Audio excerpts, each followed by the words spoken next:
بانکی دیجیتالیە با بڵێم ئەوەی کە ئێستا هەیە و نوێیە دیجیتال بانکینگ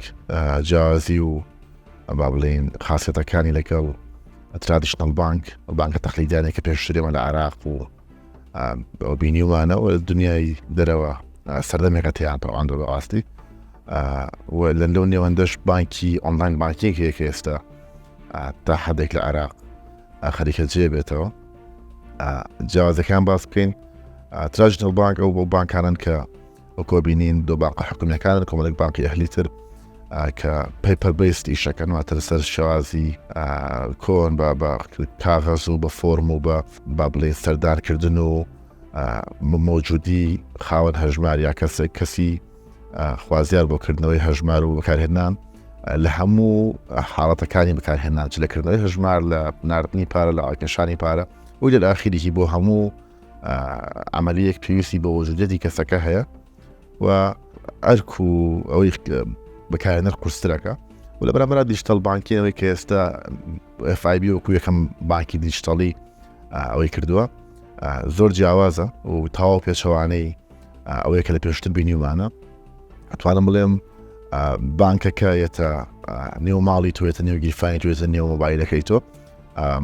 بانکێک لە مۆبایلەکەتدا ئەتوانی هەموو ئەو کردارانەی کە پێشتر لە بانک وەکوتان بە وشتتی بەکارهێنەر کراوە دەڕگی مۆبایلەکەەوە بە شێوەیەکی دیجیتالی بکرێ هەر لە خۆتۆمارکردن لە یەکەم ساتی بەشداریکردن و خواستن بۆ بە بەکارهێنەرێکی بانک تا کۆتا جۆرەکانی ترانزاکشن و ئاخی بەکارهێنانەکان لە داواکردنی کار لە ناردنی پارە لە ئاکێشانەوەی پارە لە حەوالاتی خارجی لە هەموو ئەمان نەتوانێت لە ڕێژەی مۆبایلەکەەوە بکرێت کەمە بۆ خۆی زۆر تازەیە لە عێراق و FIB توانم بڵێم ئەو ڕزکەی شکانەوە توانی شێتی تا ئێستا ئەو شێوەیەکی زۆر باش بگاتە لای خەڵک و هاوڵاتی و هاڵشتمانی عێراقی بەکاری بێنێ. لەم نێوەندە ئۆنلاین بانکینگمان هەیە کە توانم بڵێم جیاوازە تا حەدێک لە دیجیتال بانکینگ لەبەرەوەی ئەو ئەپلیکیشنە یاخود ئەو شێوازی لە دیجیتالایزیشنەکە تەنها خۆی بینێتەوە لە هەبوونی زانیاری سەبارەت بە هەژمارەکەی خۆت نەک ئەوەی ئۆپەرێشنی تە توانی بەکاری بێنی چەند ئەمەلیەکی کەمە توانی هەژمارەکە چەند باڵانسی تایە ڕیپۆرتی ترانزاکشنەکان ببینی چیت کردو چیت نەکردو ئەوانە و باقی ئەمەلیەکانی تر دیسانەوە پێویستیت بە وجودیەتی خۆت هەیە. ئەگەر بتەوێت هەژمار بکەیتەوە شتە بانک بتەوێت کاردێک دروستکەی بشتە بانک بتەوێت پارە دابنێ ئیلا بشتەوە بانک بتەوێت کاردەکەت بلۆک بکەی کاردەکەت گۆڕانکاری لێ بکەی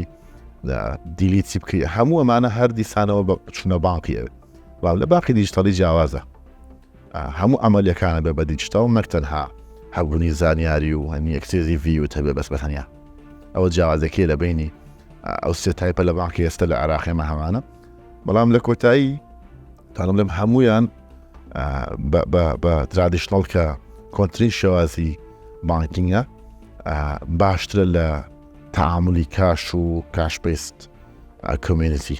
ینی باشترین شتەوەیە کە ئێمە بە کاش تەعامل نەکەین و دوای ئەوە دەست پێکا لە ترادیشنەڵ بانکە و ئۆنلاین بانک و بە دیجیتال بانک خۆگەن بتوانین ئەو بازەش بین لە کاشەوە بۆ دیجیتال بانک پێشکەوتنێکی باش و گەورەیە بۆ